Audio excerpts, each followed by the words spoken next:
following is a local resident producers program. The program content is the sole responsibility of the producer and does not necessarily reflect the views or policies of CATV2, Oshkosh Community Media Services, the City of Oshkosh, or Time Warner Cable.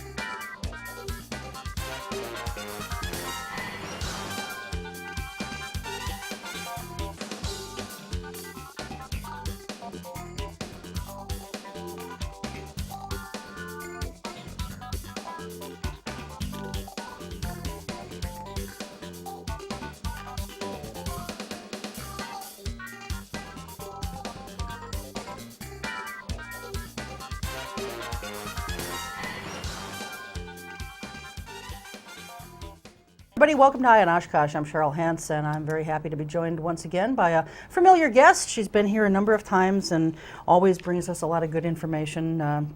Except this time around, she's the Deputy Mayor of the City of Oshkosh. Jess King is here. So, welcome. Thanks for being here. Thank you, Cheryl. Good to see you. We want to talk about city stuff, but also you just had a nice little trip to Washington, D.C.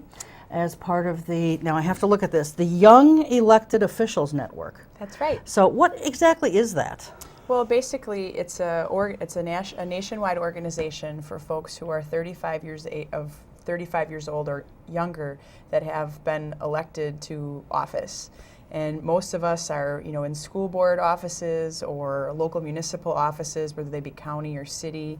There's some places in the West Coast that elect their water commissioners and stewardship commissioners, like townships do, and things like that. Yeah, so it's an interesting mix, but it's nonpartisan, and basically the idea is that we're getting together to try to think of best practices for our communities and share ideas about what works.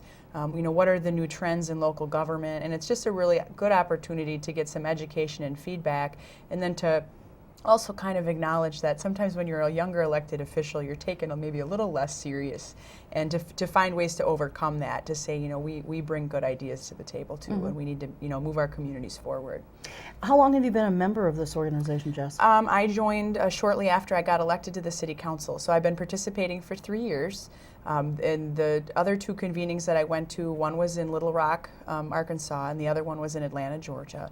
And so each year I bring, a different idea or a couple ideas back with me, and I investigate to say, well, these are these examples, positive examples from other communities. How would they work in Oshkosh? And then in turn, every year I usually bring something with me that we did here to share with others across the nation. Like this year, for example, what did you bring back and what did you take to present to them? Well, really, I spent some time talking about the success of the community tree planting program. I had, last year I was a little frustrated or trying to say, how do we really, make sure that we have funds available for our public spaces to have trees. And so this last budget process, we finally were able to put dedicated monies into the CIP budget for the next 4 years. And then the Community Foundation and a few civics organizations got together to really bring the community momentum. And I have to tell you, when I drive over, I know Stevens Park just got 33 trees planted, and there's definitely a lot of terrace trees that got put in the ground this year. And so for me, that was a success because it showed a public-private partnership once again, and a commitment to long-range thought and planning. And I've read a lot of statistics the year prior when I went to this convening about the economic impact of trees, not only in neighborhood beautification and pride of place, but also with regard to water, the handling of water, the positive benefits it gives to our water retention, our sewer, our water quality, all those things. And so it's saying what in the lifespan of a tree, what positive things does it bring back to the community? So I mean, that was definitely a wonderful success to share. And then previously we were talking about, well, how do you use tax incremental financing? What are the risks? What are the utilities of it? And our community had been struggling with that for years, and so it was just getting education about what were the authentic, worthy investments. Yeah. You mentioned about TIF. I wanted to just say on a recent show we had on our new community development director, Alan Davis. Okay. And I was so pleased with him because I realize he's only a couple months or so on the job, but he's so different from Jackson Kinney. He's forthright with the public. He's very open with the public. I don't think that he has any intent at all to keep things shrouded in secrecy. He believes in public buy-in, and I was overjoyed to hear his position on TIF. Because of course he comes from a township where you really can't use TIF except in extreme circumstances, and that's kind of what I've been saying for years. Let's find other tools in the toolbox to use before we get TIF'd out, and then we can't do any economic development, because we're so reliant upon TIFs. And it was just so refreshing to hear his position on it and to hear that he does want to, establish criteria under which TIF can be used. Of course, I think state law already does that, but he seems to be, wanting to adhere to the law, and I think he's got some fresh ideas. And I think that's going to be good for the city. Yeah, I'm very impressed with him. He's been very helpful for me with regard to questions and proposals I put forth to him as well.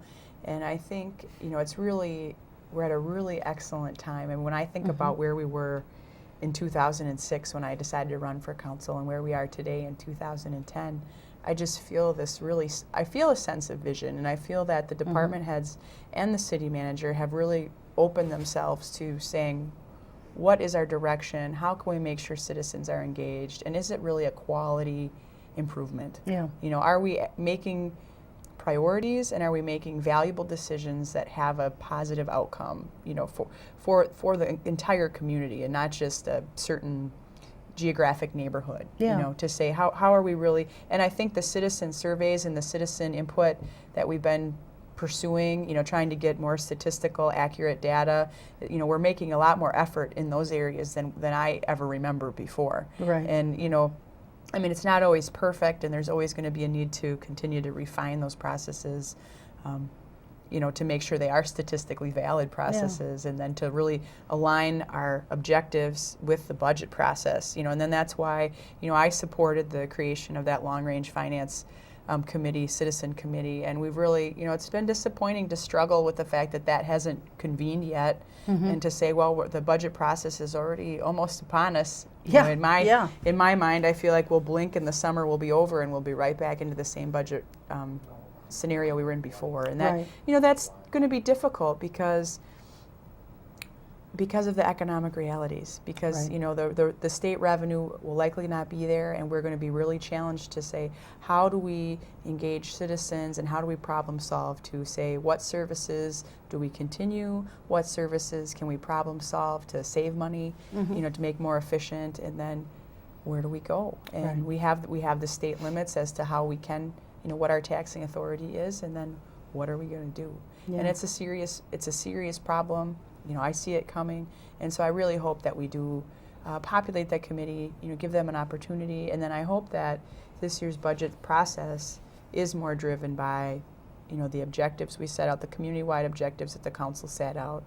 How do we make sure that our budget is really driven by outcomes, and how we allocate funds to outcomes. Sure. And then how does that match with our community objectives, and then what do the citizens really think of our community objectives? And then I think we'll really have a sustainable process, and one that really we're satisfied with the outcomes. Sure. And I think that's what everybody wants. So, to say what's in the future, for this year, definitely there's going to be a consciousness. This budget process is going to be a major part of, this recent election, and we think about, well, what problems are put forth. I feel, the new council is really adapting and really cohesive already, which is excellent, because there have been other years where we haven't been.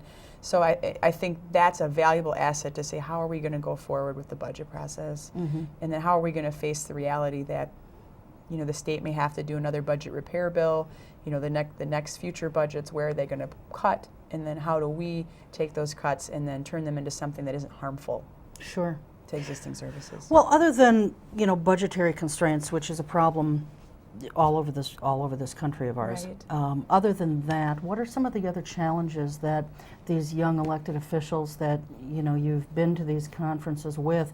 What are they saying is troubling their community? Well, definitely a highlight of this year was what mechanisms do we have as local elected officials to deal with the foreclosure and home crisis, the mortgage crisis. And I think many people in Wisconsin will point to Milwaukee and look at the number of vacant properties, because what they're seeing is, because the mortgage companies and the banks are really flooded with vacant properties that they cannot move, or they're suddenly feeling that they're in inner city neighborhoods, or they're in neighborhoods of blight. And then what happens is they get the foreclosure judgment on the property, but then they never actually take it to sheriff's sale. So what happens is the property sits in limbo, meaning that technically the previous owner still owns it, but the judgment of foreclosure has been entered. The people have abandoned the property because nobody is taking care of it. Right, and then what happens is you start to get the dilapidation of the building. The sidewalks don't get shoveled, the lawn doesn't get mowed, and then that brings, if you have one or more of those properties on any particular block, that will really bring down the value of the neighborhood, and it encourages other potential negative happenings, whether it's squatting or vandalism, depending on what at-risk neighborhoods these houses are in. And because I am a bankruptcy trustee and a bankruptcy attorney, I've been really learning a lot more about what's happening in Milwaukee. And what I'm noticing is that the number of foreclosures in Winnebago County is going up too. And so this unoccupied home that doesn't have, where the lender's not finishing their process, they're not being accountable, they're letting these things sit. And whether they're doing that consciously, or if it's just they're overwhelmed because their collateral sheets they just don't have the manpower to deal with it all at one time, that very well could be, that's a reason that they talk about. We as a municipality have to figure out, how do we deal with that problem? Who do we make responsible for the upkeep of the property when it's been abandoned and the lender has a judgment? Yeah. And there's been some recent various types of ordinances to say, well, if the foreclosure judgment's been entered, does that responsibility fall back on the lender? Because the other reality is the lender has the ability to pay, right? And you don't know where these other people are. And does it really make sense to continue to fine people when you can't collect the fines? And what the real problem is saying, hey, you started this litigation process, you should finish it, or be responsible. So when they actually obtain the foreclosure, then they have a responsibility to take it to sheriff's sale where it's auctioned off? Well, they should. I mean that's the standard generally course. The process. Right. The standard course is they'll you receive their foreclosure judgment, whether it be by default or an actual litigated matter, and then the state law has something called a right of redemption period, which if the lender chooses to not pursue a deficiency on the mortgage, is 6 months. And then after that 6 months is up, there's a statutory requirement that they notice the sheriff's sale for 6 weeks, and then the sheriff's sale occurs. At that point, the sheriff is able to issue a deed. It goes before a judge, and they confirm the sale. And then at that point, the new owner is responsible for the property. Now, in the meantime, it's saying who's responsible for the property if it's been abandoned by the owner. The owner abandons it because the judgment's been entered. Yeah. But then no one is pursuing with the sale. And until the sale occurs, how does the municipality deal with the problem? Yeah, and it sounds to me like the lender who foreclosed, they've basically, that foreclosure says, we've taken this back from you. It sounds to me like they're the owners at that point. The ink's not dry, the deed's Yeah. not recorded, but Yeah. the issue is to say, if someone abandons a property and the lender's on notice, at what point, do they have the judgment? And so there's various types of ordinance developed to handle that situation. So I'm kind of investigating that now, and that's something over the course of, hopefully the next 6 months, we'll able to at least have some council discussions about that, and to really talk to various entities in the city, interdepartmental, to say, are we having this problem? Yeah. You know, because there are a few properties that are vacant on the east side, and we want to make sure that it doesn't get worse. You know, if that continues to happen, which it seems it could, and we want to be prepared for that. The other interesting thing, while I was at this conference, we talked a lot about what about helping people buy these homes, or what happens if they are sitting there. You know, are there ways to, you know, working with the nonprofit community, what do we do with their community block grant dollars, and how, you know, is there a way to help people become homeowners again? You know, and I think it was something pursued by larger urban areas, and it was something I thought, well, I'm not really sure how that would fit with the city of Oshkosh. You know, our 65,000 people, 24,000 homes, you know, is it useful? But it was interesting to at least learn how other communities are dealing with the problem. Well, yeah, and I think it's to your credit, you know, and whoever else kind of jumps on this bandwagon's credit, that you're looking at this problem before it becomes, I mean, will it ever become like a Milwaukee or a Madison? No, because they're much bigger, but, you know, everything is relative, and we're a smaller community, so the number of homes is going to be smaller also, but you're taking a proactive approach. And one of the complaints that a lot of us have in the city is that it seems like the city is always reactive rather than being proactive, and so this is a good thing, I think. I mean, and the truth of this is that it affects certain neighborhoods. Sure. And so if you say, well, what happens if there's a landlord that goes bankrupt that has 12 properties and they're not maybe in the best condition, you know, and the bank acknowledges that because the bank goes and tours them, and then the bank says, well, these aren't our priorities.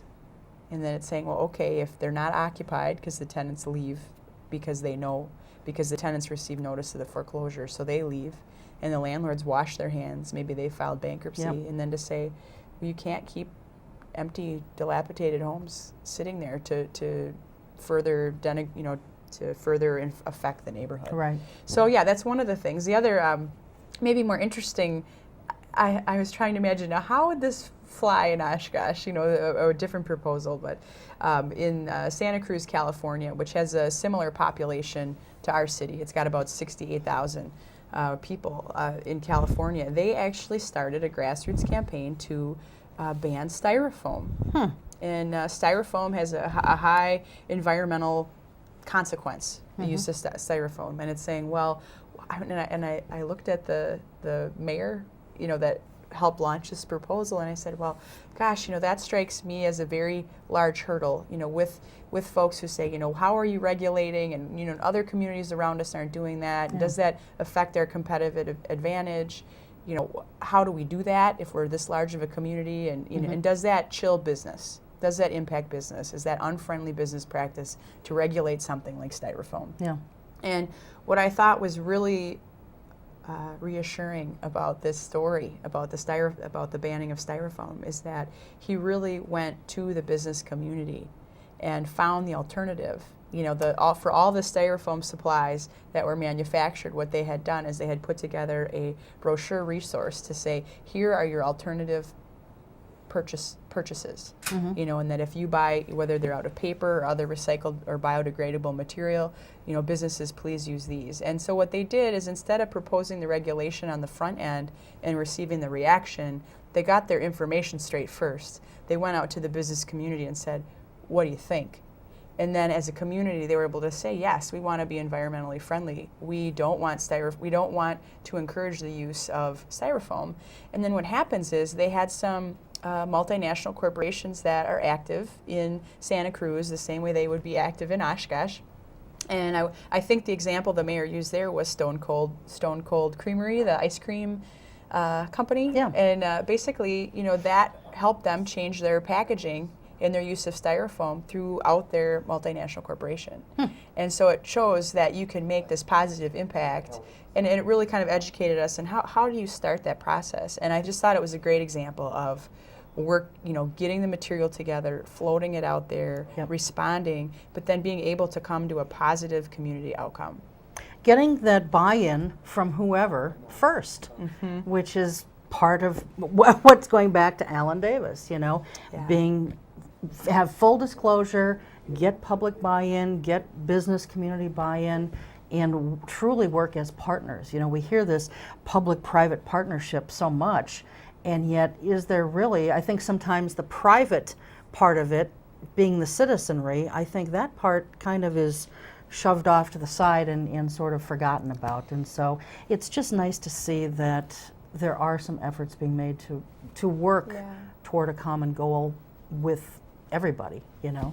So there was one kind of highlight to this thing. You got to go to the White House, didn't you? Yes, I did. It was really exciting. Was that your first time in the White House? Well, what's interesting is I used to live out in Washington, D.C., and it was before 9/11, and there was a point where you actually could go on tours, and I never went. So then I was like, oh, you know, and now of course, you know, access post 9/11 era, access to any part of the White House compound is very difficult. And there were 200 of us that were at the convening, and we were able to enter the White House grounds and go through the security. And we were in an auditorium, a very large auditorium, and we were able to attend a briefing with various departments of the president's administration, his staff.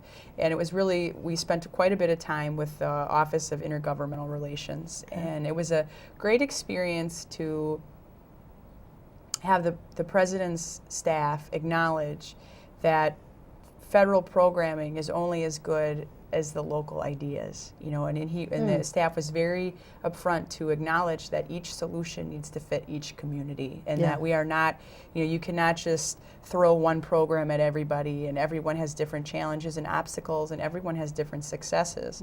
And so it was refreshing to hear that, and they spent quite a bit of time talking about, you know, how do you access various parts of these federal programming to fit niche programming, and then when you have an idea as a local elected official, how do you go about organizing it so that it can get attention and that it can get some vetting to receive support. Sure. Because in the end of the day, you know, I would say the administration was recognizing that it does take this intergovernmental cooperation to do this correctly. And he can't, you know, the administration, no matter how you feel about it, can't do it alone. Right. And that now that we have this administration, we have to go forward and put together the best things we can. Sure. You didn't crash any state dinners or anything while you were there, did you? I did get an opportunity to go to the National Press Club. That was pretty cool. I have to admit that. I had a really, really excellent meal there, so it was good. Good, good. Well, I want to talk about some city issues. I know we've kind of touched on them a little bit, Sure. but the city manager evaluation, you know, that process was very open this time around. Tony Palmieri was on a recent show, and, you know, he was a champion all along for this and still is. You know, I think you were less of a champion for the openness. Now that you've had a chance to kind of step back and see how it all sort of came out and came to fruition, do you have any thoughts on, you know, continuing the openness in the future? Well, I have to say, I'm still thinking it out a little bit, because I'm still wondering, how do I want to put it? The whole idea behind the averaging and the you know, putting out our assessments and the average scores. You know, I don't know if that, I mean, I guess I'm going to see, you know, does that have an impact with interaction? You know, now that that's out there, is there any kind of problem? I like to think we're all professional, and it doesn't. But, you know, there's a piece of that, you know, I think when we were putting together the averages, you know, when we were doing that, I think we had this understanding that wasn't going to go that way. So in that sense of, I want to make sure when we do the evaluation process that everybody is on the same page about the process, and to act accordingly. You know, I figure that's fair. But the other thing that I'm really interested as far as adding a component to the evaluation is I want to make sure that there is opportunity for the department heads to give some feedback too about their experiences. And I think that's something that a few years ago, I believe when Burke Tower was the deputy mayor, that there was some emphasis put there. And I think that'd be a good thing to bring back, especially now that we have such new and diverse department heads. Absolutely. And I'd have to say, as a city council person, you know, as a deputy mayor, I think we really need to know how all those relationships are working and how the direction is being received. And I think that's part of our due diligence, to make sure we understand what the department heads, you know, how that interaction is working. Because there's some sections on that evaluation that I'm like, well, I don't really feel as if I experienced the city manager to evaluate him on a certain criteria, as opposed to a department head would have different observations there. And in the end of the day, we want to make sure that everybody's working to their optimal and they feel included. Sure. The department heads want to feel just as included in decision making as as the residents, etc. So I want to make sure they have a vehicle. Okay. You mentioned before about this, the budget committee or the finance committee, and that it hasn't been convened yet, much to your disappointment.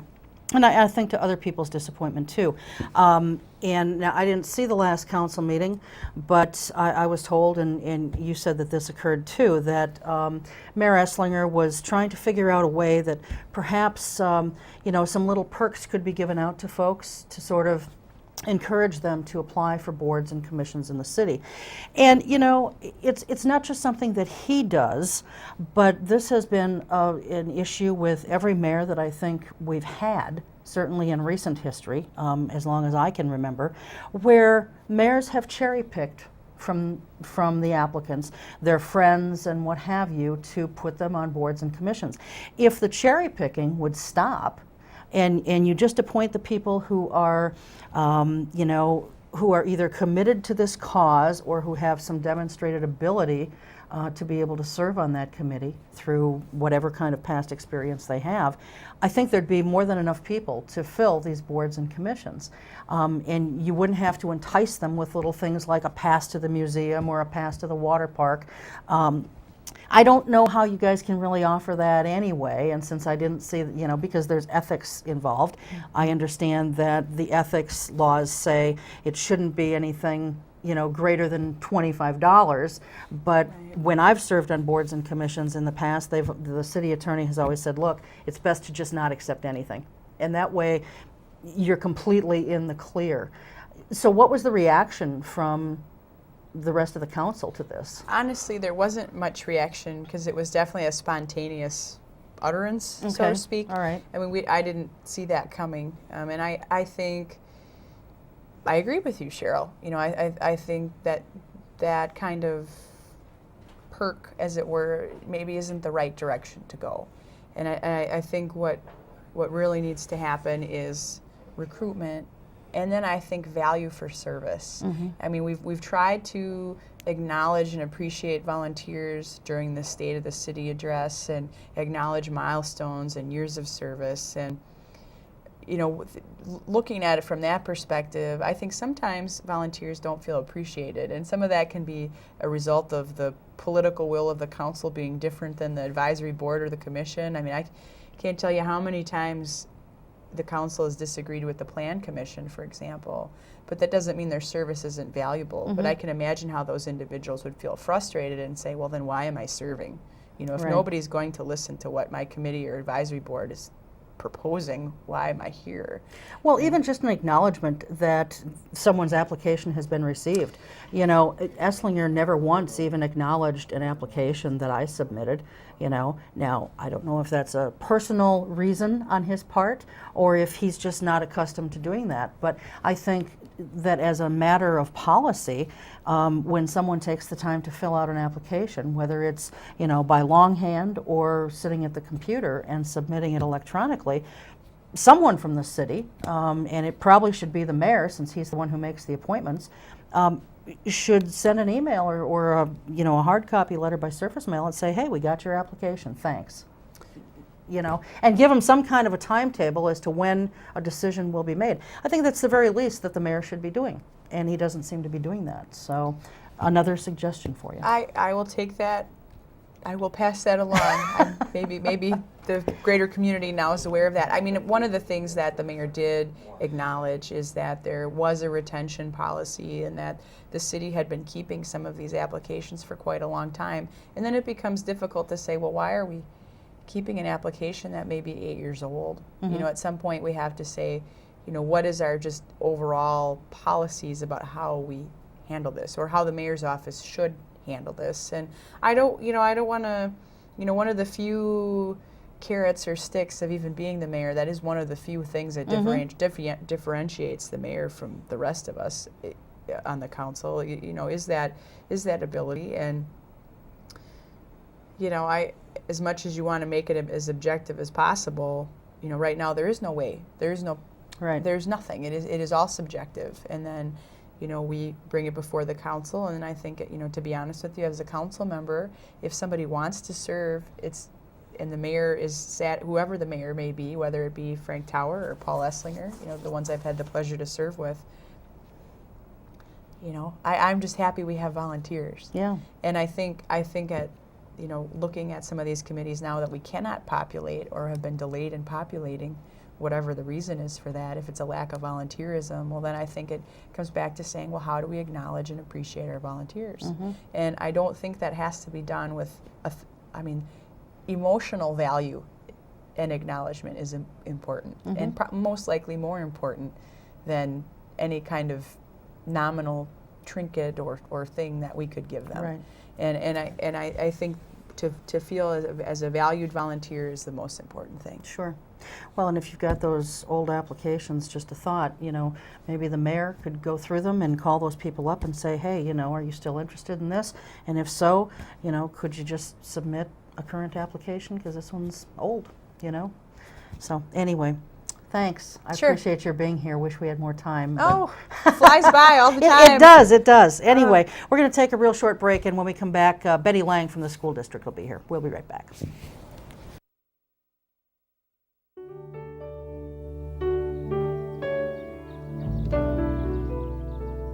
Dear Mom and Dad, well, I finally have some time off, so I'm writing to tell you that I'm doing well. We have good days and bad days over here. We try to remember the good ones and get through the bad ones. Mostly we have each other, and that's what keeps us going.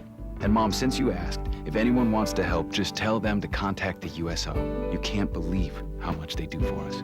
With love, your son, Michael.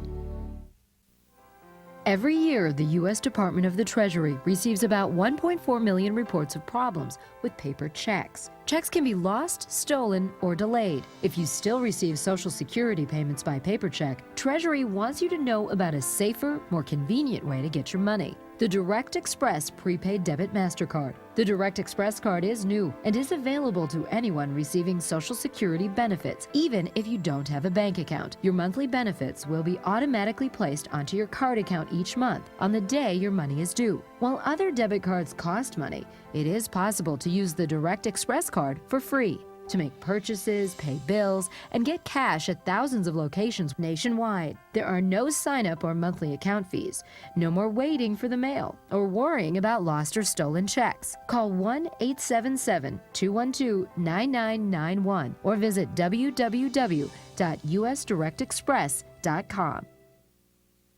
We were in an emergency situation. We don't have extra. We have a little bit of water and a little bit of food. A meeting place, no. No. I don't think we have a first aid kit. We have tuna fish, we have Right. beans, we have canned tomatoes, True. you know. That's true, but that's really not survival food. Tomato paste. Yeah, well, yeah.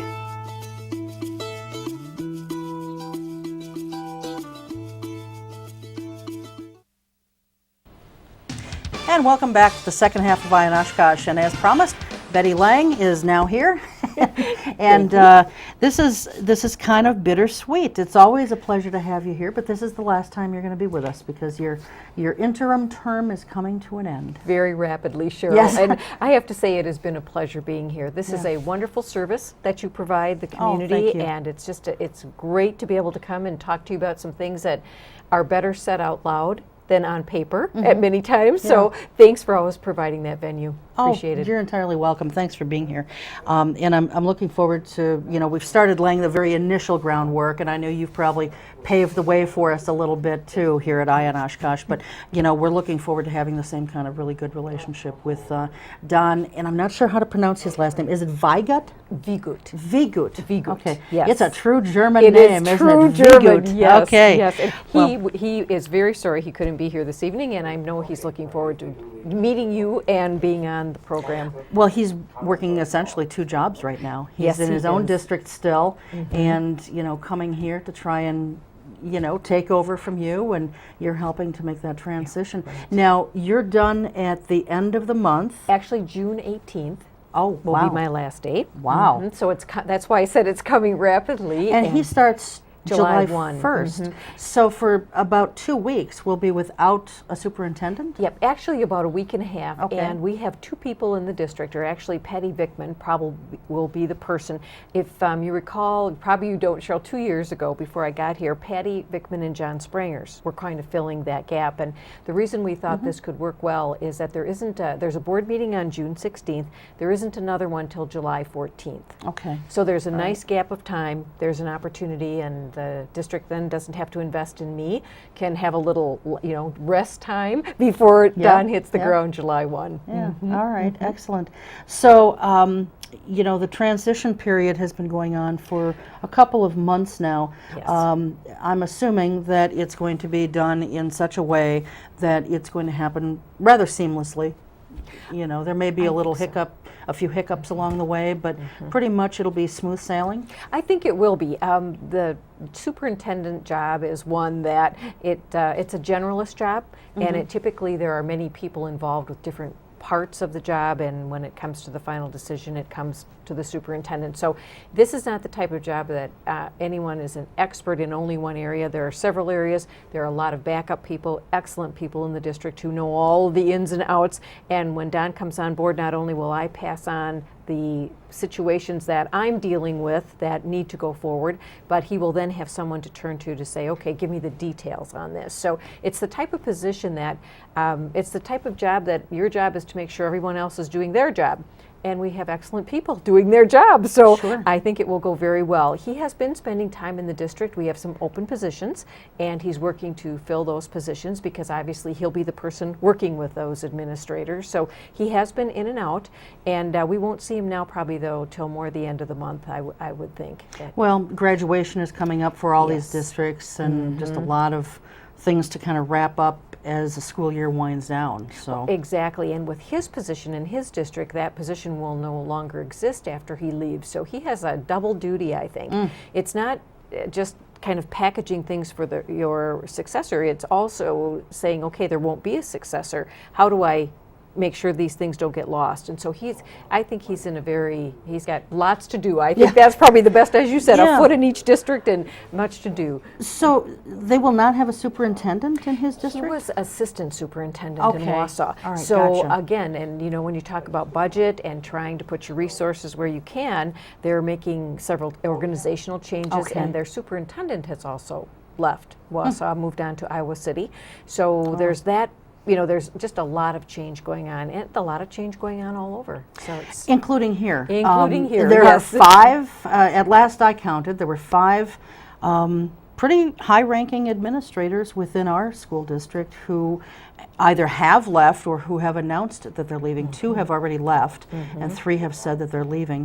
Is the count still holding steady at 5? Yes, it is. Okay. It's still holding steady, yes. Well, I don't know if that's encouraging or not, but it's a shame we have to lose people. But, lives change. People's desires change. Exactly. And Circumstances so and ages change, Yep, Cheryl, and yep. some are ready to retire. Don't I know it? I'm not ready to retire yet, but I feel it some days. You feel it some days. Me too. Me too. So what is the plan for filling these administrative positions? Now, I've got, let's see here. We've got West High School Principal Pete Cernhaus, Webster Stanley Middle School Professor. See, it's been a long day. I know it has, yes. Middle School Principal Marcy Peters, is it Felice? Felice. Okay. Merrill Elementary Principal Julie Brilly. And then they will all 3 of those will be leaving after the school year, and Business Director Scott Altman and your assistant, Wanda Manning, have already finished up their work. So what is the game plan for filling these positions, and will they all be filled? Well, yes, I think so. Again, this will be part of Dr. Vigut's reorganization if he chooses to do it. But right now, Wanda Manning's position has been replaced. Sherry Wirtz is the person, if you call. That's the voice you'll hear on the phone. So we're very happy to have Sherry, and she's doing very well, I think, catching on to everything. It's quite a job. The business manager position, Scott Altman's position, is being reposted. Okay. So that's out there. The high school principal position interviews are going on. The middle school principal are ongoing, coming to an end. The elementary principal, that Julie Briley's position, is going to be rolled into what we're calling teaching principal position, Cheryl. Right now we have one principal covering 2 buildings in 2 instances.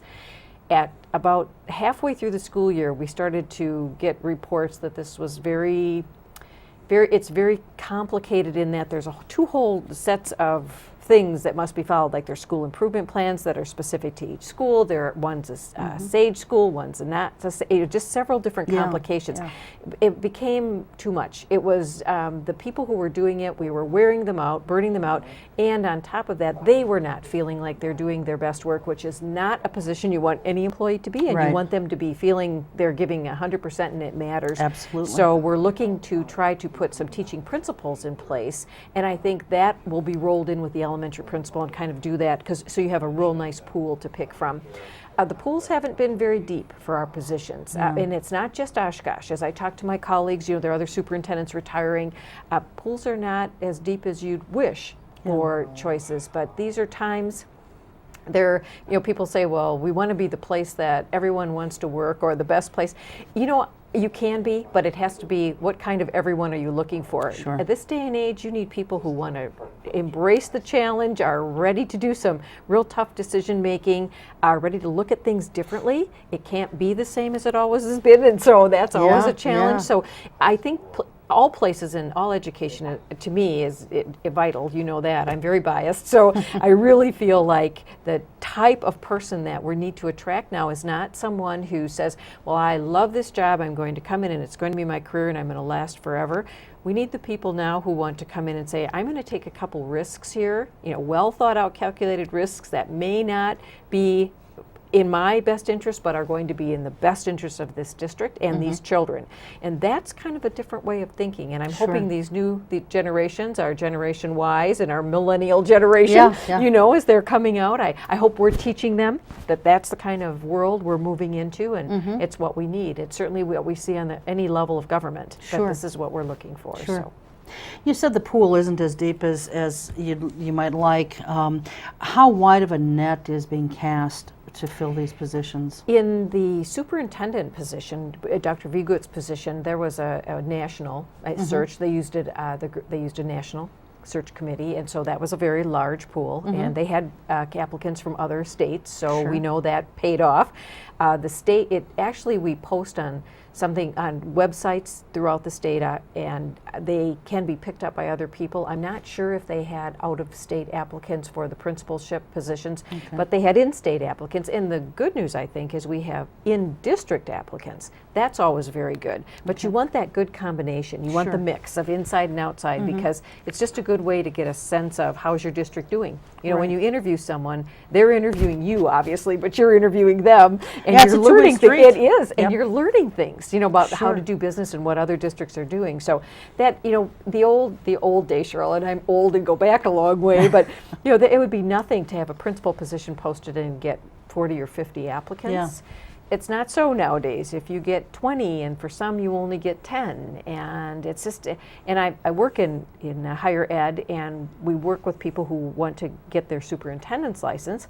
We are seeing people come through, but nowadays with the challenges in the job, people are saying, hiring organizations are saying, well, we want someone with experience, but everyone's got to pitch their first major league game somewhere, and so there are people out there who are very talented, very good, don't have experience, but would be able to do the job with some mentoring or some coaching and support. So I hope that's something that we in higher ed are going to be able to help them with, and that their state organization will help them with, because I think we do have a lot of excellent people wanting to be superintendents, but they don't have 20 years experience. Sure, absolutely. Those of us are fading away, those 20-year people. So I think it's a different time. We're operating in a little different time. All right.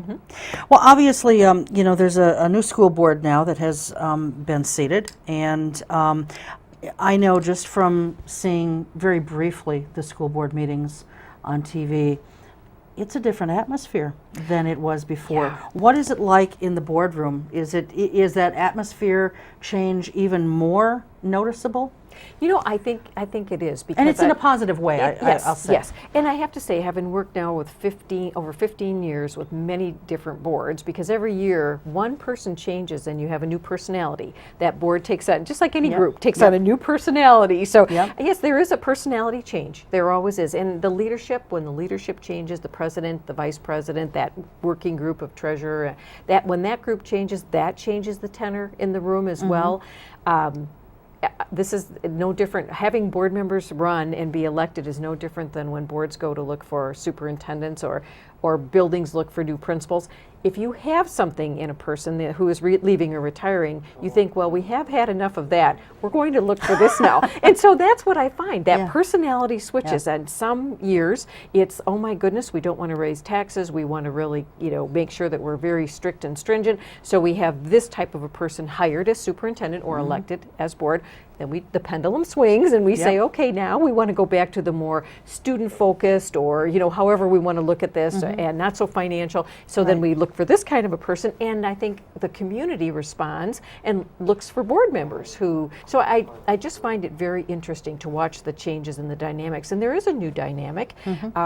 And young, new, inexperienced board members coming in, kind of establishing themselves, making sure that their ideas are on the table, which is very commendable. So often it is difficult to be the new person on a team, that, and to find your voice. And I have to say, I think the new people are finding their voice very quickly, and that is only to benefit the district. That is wonderful. There's, get the honeymoon's over, they're hitting the ground running. Well, in fact, you had mentioned, some of the new members, and they're not letting any grass grow under their feet. Proposals for new rules governing school closings, boundary changes, and technology spending were suggested by newcomer Steve Dito and Carl Lowenstein during recent school board committee and regular business meetings. And according to this, the proposals would try to set guidelines for spending and cutting decisions as administrators pursue solutions for deferred maintenance, unbalanced enrollments between schools on the city's north and south sides, and a heavier reliance on technology for teaching. It's just so nice to see them stepping up to the plate so early into their tenure on the school board. It is, and like I said, it's unusual, because typically you don't get that kind of initiative. You just don't feel that momentum so quickly. So I think that's why I said it's going to be very good for everyone. I think their 3 years, which they're elected for, I think you're going to see a lot of changes come along, and they're poised. They're in a very good spot. The 3-year technology plan has just been done. It's ready to be implemented. The Oak Lawn, whether we build or change the boundaries, that's just simmering.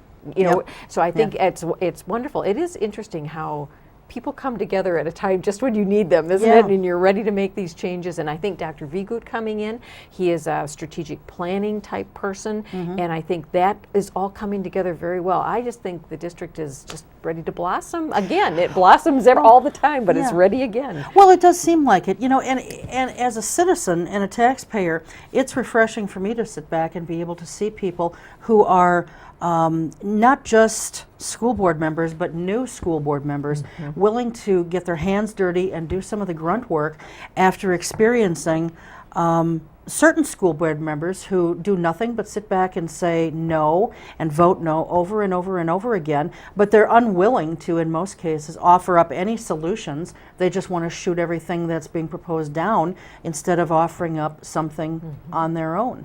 And here you've got brand new people who are saying, let's look at this and let's look at this, and taking some active approaches and being truly involved and committed. And that's what they're supposed to be doing. Yes, it is. It is. And Cheryl, I have to say, saying no to something, or not voting no, not supporting something, I think is always okay, as long as there's a reason. You have a reason for it, because I think part of being a board member is I come to the table and I've read all my material and I pretty much have my mind made up how I'm going to vote, and then I listen to you make your pitch and I think, wow, I didn't think of it that way, and all of a sudden I find myself changing. So I think that's that dialogue that happens at the table, that is so valuable for board members. And it just is. I think it makes a person or a board member feel like, yes, I know where I want to go, but now I know even more because I didn't think about all these other things. And I do hear that from our new people. It's like on the surface, one of the new board members said, sitting in the audience is very different than sitting up there at the table. Yeah. And it is. And I just think that whole appreciation for all the different voices coming together and the different ideas, I think that's really thriving right now. Well, but it also goes to having an open mind about things. Yes. You can't just, yes, you have to do a certain amount of homework and research before the meeting, but you can't just come in there with your mind totally made up and ears completely closed to hearing what anyone else has to say. Because that benefits no one. Right. Then you come off as just simply a naysayer. Exactly. You're not doing your best work then. You're not serving your community and your students. And to me, the students are, that's why they're all sitting around that table. And I think some of the conversation that's taken place and the list you have, it's about students. I mean, it is coming, keeping the facility safe and clean. And yes, that is about students as well. But now that's in motion. The community has said, yes, get that in motion and keep moving on that. Let's save some energy. Let's do these things. It's happening. It's time now. Let's get back into that classroom. How is the technology going to benefit teachers? How can we give teachers more tools to get in their hands? And our students, of course, who are so far ahead of us, how do we control that and make sure that it's focused on education? I mean, there just are a lot of things. I had someone ask me, so give me priorities of things that have to go on. This is like kind of like a mobile. This is not like a flat piece of paper. I mean, there are so many things that need to go on that are all interrelated and just keep turning all the time. And I think those are out there. And I think new board members as well as veteran board members are picking up the themes, and we'll keep it alive. I think committee meetings are a wonderful spot. Their policy and governance and facility and finance, their administrative comp. They keep the thoughts and the conversation alive, and when that comes back to the boardroom, it's vibrant. Sure. And I think that's very commendable, and I know it takes hours of work. Someone said to me, well, being a board member isn't that difficult. I mean, you see them on TV, they're I said, oh my goodness, if you know what they did behind the scenes and how many committees they attend and how many hours they spend reading. And I said, it's a commitment. It is a real commitment, and it does take away from your family and your personal time, but I hope they're rewarded. I hope they feel and they know how valuable they are, and that contribution is so great. Well, and Steve Dito has already contacted me and asked me if I would be willing to have him or another board member or two on from time to time to talk about things. And I said, absolutely. I mean, the door is always open and the set is always lit, Feel free to call anytime you've got something that you want to share. And that's good because it shows a willingness to be very open with the public. Yes, and I think that's great. And they know that they are televised, but they also know that there's only so much you can say during a board meeting. You just they can't have the floor forever. They each only can have the floor for a short time. Right. So having an opportunity to come and say, and when I said this at the board meeting, here's my background. Here's why I thought this was a good idea. Here's where this really makes sense and how it connects to everything else. I think that's the value of your show. That's the value of for any public official or any citizen to be able to come on your show and say, yes, I said this or did that, but here's what was underlying it, and that gives us all an education. Yep. And the whole community can say, well, that makes sense. Yeah, exactly. So as you leave here, are there things yet that you want to get finished up before you leave? Many, probably, many, I was just many, gonna say, probably many. Many, yes. Without a business manager. Now, Scott has been gone since the middle of April, so there are some land things that we need to do. There are those kind of closure that we need to bring. I'd like to see that the technology plan and some of our infrastructure and technology is not where it needs to be, Cheryl, and I'd like to see that at least put in place so that next level can come. There's teaching and learning. There are new standards coming out from the state. No Child Left Behind is going through some kind of iteration here to put college and career on, at the top of the list. What a great idea. I mean, all those very exciting things are all happening, and I just think I will miss it very much. I'll miss the interaction, and I'll certainly miss watching all these professionals around here make things happen for young people, because things are happening in Oshkosh, and I just am so proud of everyone. It's been just a great opportunity to see a place that has lots of challenges in the sense of trying to overcome some facility issues, trying to overcome some other kinds of changes that are taking place, losing enrollment. Cheryl, that's a challenge. You got to consolidate your kids. You have to work differently.